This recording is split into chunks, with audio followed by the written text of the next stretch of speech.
Welcome to the Explainer. All right, let's just dive right into this. Today, we're exploring one of the absolute most intense, profound, and honestly often misunderstood emotional landscapes in Vedic astrology. We're talking about the moon in the eighth house.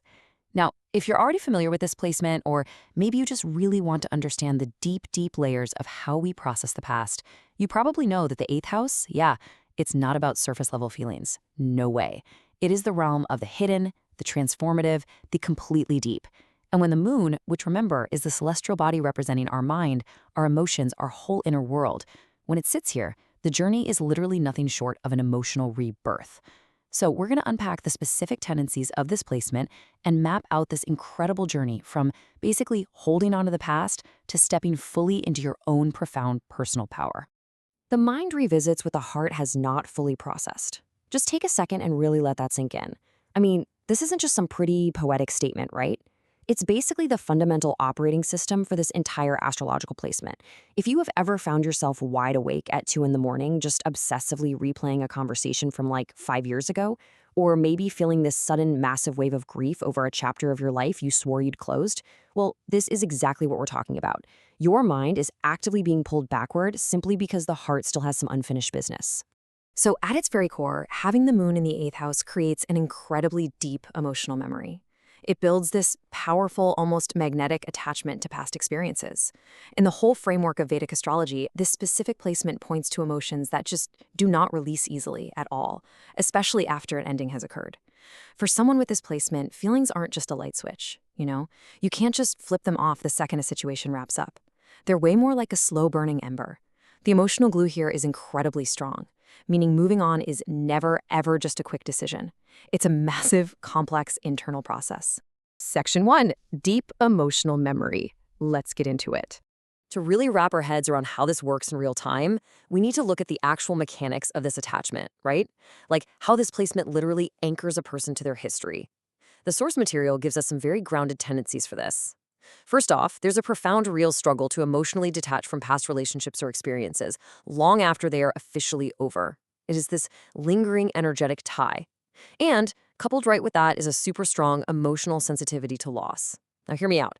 This doesn't just mean major life changes, like a devastating breakup or a huge career shift. Even incredibly small separations, like a friend moving to a new city, or even just a slight change in a daily routine, can register as deeply painful. They feel way heavier than you'd expect because every small ending kind of rings the bell of that deep-seated sensitivity to loss. Notice the really painful internal split between these two concepts. On one side, we've got logical endings.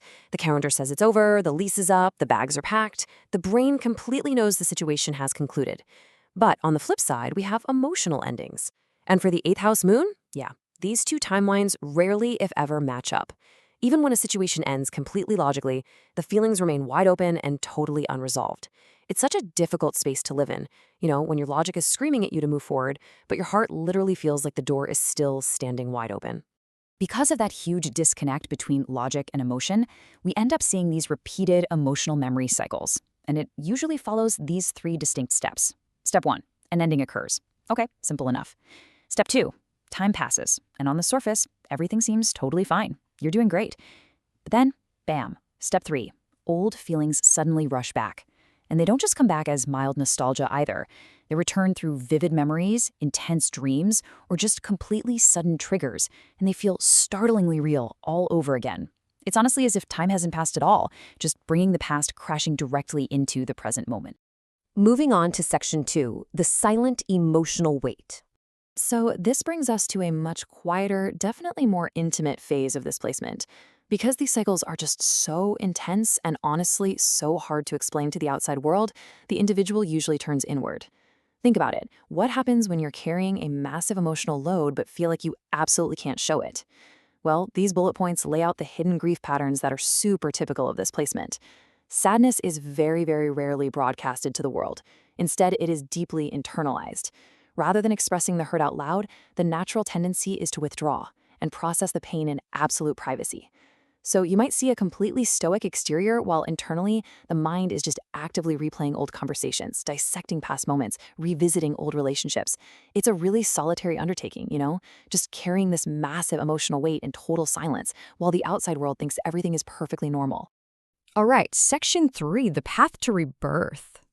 But hey, here is exactly where the story shifts. The 8th house is not just a house of hidden grief. It is famously the house of transformation. It is the crucible. As we enter this phase of transformation, the absolutely crucial point becomes clear. Healing for this placement does not come from distraction.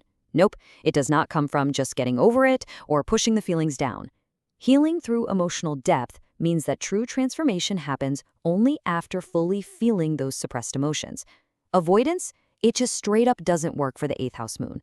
To get to the light, you actually have to dive directly into the dark. You literally have to sit with the pain, acknowledge the grief, and let the fire of those emotions burn completely through. And the reward for enduring that intense emotional crucible? It is profoundly beautiful. Because you have navigated such a complex, often really painful inner world, you develop a literal superpower, an intuitive understanding of emotional pain in other people. This placement births a radical, entirely genuine empathy. You don't just sympathize with other people's suffering, you truly, deeply understand it on a cellular level. Because, well, you've been to those depths yourself. Your own silent emotional weight becomes the exact tool that allows you to connect with and deeply comfort others in their darkest moments. It's a real game changer. Which brings us to the ultimate goal of the 8th house moon. It's the emotional rebirth after all these intense phases. Yes, the cycles are heavy, for sure. And yes, the memories are incredibly deep, but these major emotional cycles do end. And when they do, they culminate in deep, authentic transformation. Through this rigorous internal process, you slowly, genuinely learn the art of detachment. And I don't mean a cold, unfeeling detachment, but a healthy, totally liberated release of the things that just no longer serve you. You get to emerge from the cycle entirely renewed, the whole shebang. And finally, section 4, consciously releasing the past. So we've seen how the mind grips the past, how it carries the weight in total silence, and how it eventually beautifully transforms. But what's the ultimate takeaway for living day to day with this energy? I want to bring us back to this really profound truth from the source material. Emotions do not end when situations end. They end only when fully felt. I mean, wow. This is basically the mantra for the 8th house moon. You absolutely cannot trick your heart into moving on. You just can't. You have to grant yourself the permission, the time, and the grace to actually feel the entirety of the experience. The grief, the joy, the loss, the anger. Literally, all of it must be felt to be finalized. So I want to leave you with this question to really reflect on. As you navigate your own emotional memory cycles, ask yourself this. Are you just reliving the past, letting the mind spin in endless circles over what the heart hasn't processed? Or are you consciously releasing it by having the courage to fully, truly feel it? The journey of the 8th house moon definitely isn't easy, but the destination, that true emotional liberation and rebirth, is absolutely, completely worth the dive. Thank you so much for joining me for this explainer.